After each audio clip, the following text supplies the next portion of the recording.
A história é uma grande galeria de quadros, onde há poucos originais e muitas cópias. A história acabou por encontrar o Brasil. No símbolo centenário da Revolução Francesa, o destino de um povo seria redefinido. Os interesses de poucos sequestraram o futuro de muitos.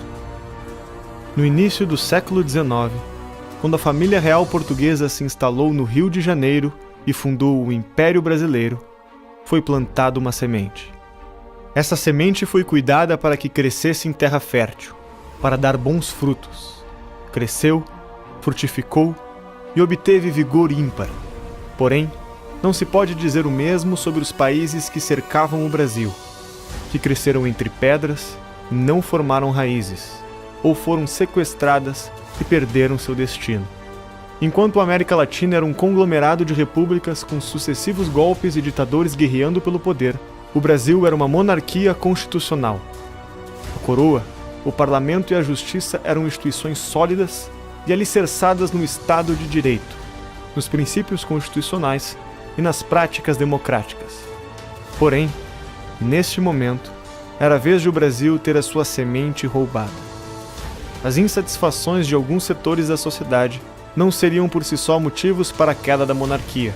Porém, interesses escusos agregariam esses descontentamentos e cometeriam um atentado à vontade do povo. Impregnados pela mentalidade positivista, os republicanos tentavam disseminar as suas ideias a qualquer custo, porém sem sucesso. A ideia de república não era aceita pela população brasileira.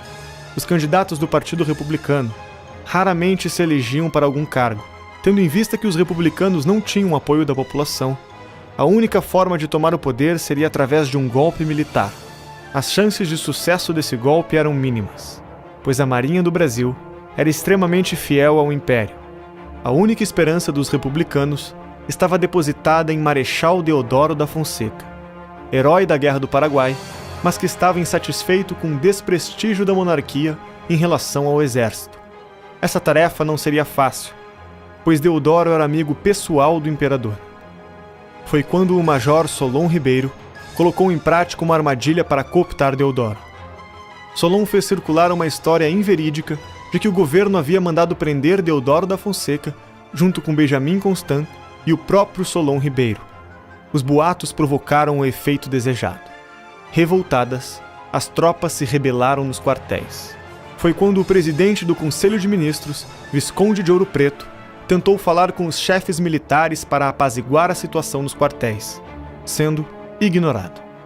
Na manhã do dia seguinte, Marechal Deodoro e suas tropas marcharam até a frente do quartel-general, onde estava o Visconde de Ouro Preto.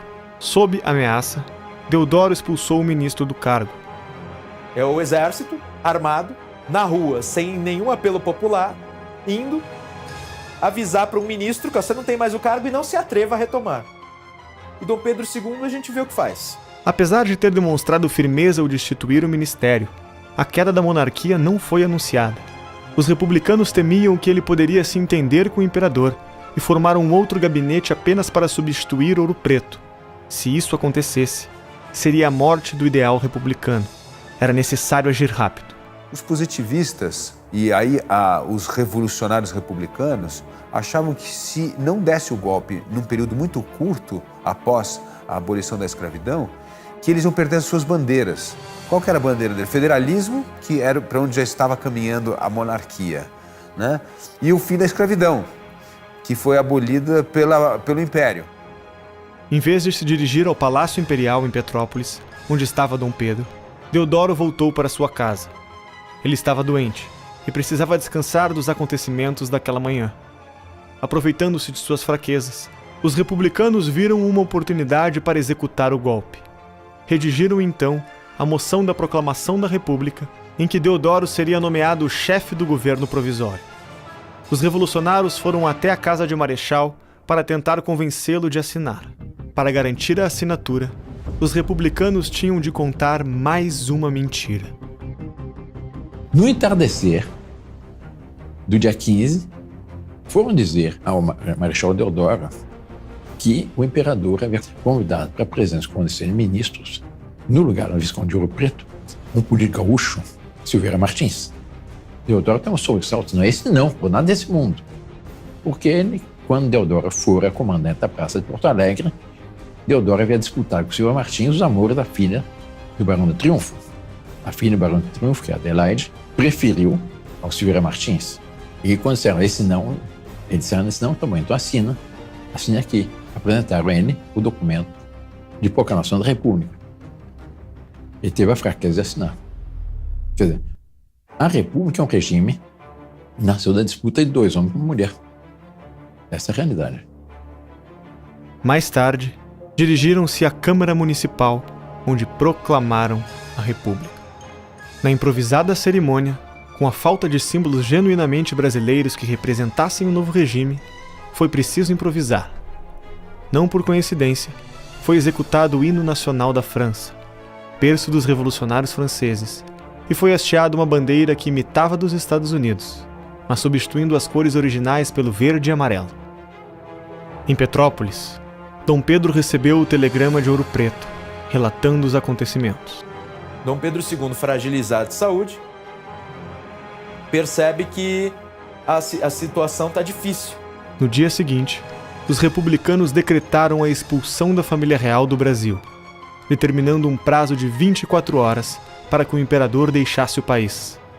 Dom Pedro aceitou o ultimato dos republicanos com frieza, temendo revoltas populares em apoio a Dom Pedro e à monarquia.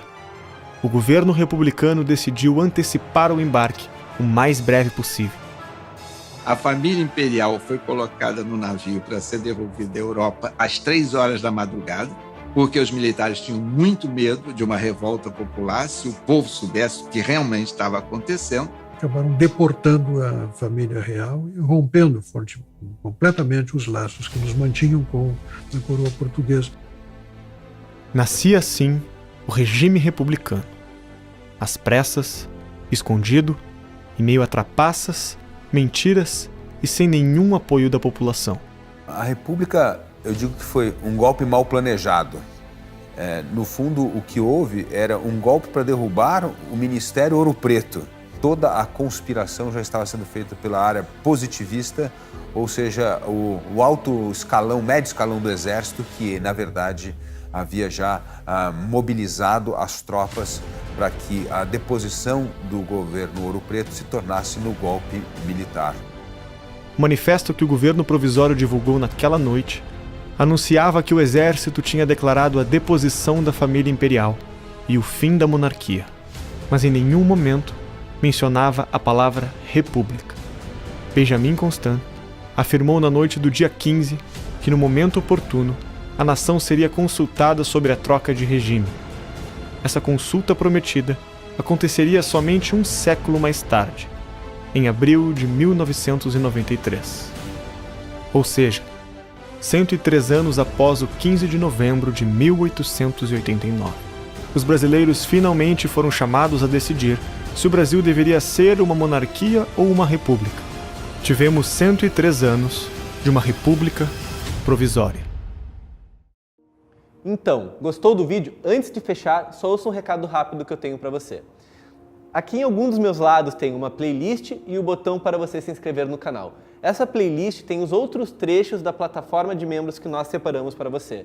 Então não deixe de assistir o conteúdo e caso você queira se aprofundar, queira assistir essas entrevistas completas, faça sua assinatura e apoie o Brasil Paralelo. Lembrando, a meta é 1 milhão de inscritos até o final do ano. Então faça sua inscrição, compartilhe esse vídeo e vamos alcançá-la juntos. Não esqueça de curtir e, caso tenha gostado realmente desse vídeo, faça um comentário. Faça um comentário porque isso é muito importante para a gente entender o tipo de conteúdo que vocês gostam e para que a gente consiga selecionar novos trechos para colocar aqui no nosso canal do YouTube. Muito obrigado e até a próxima!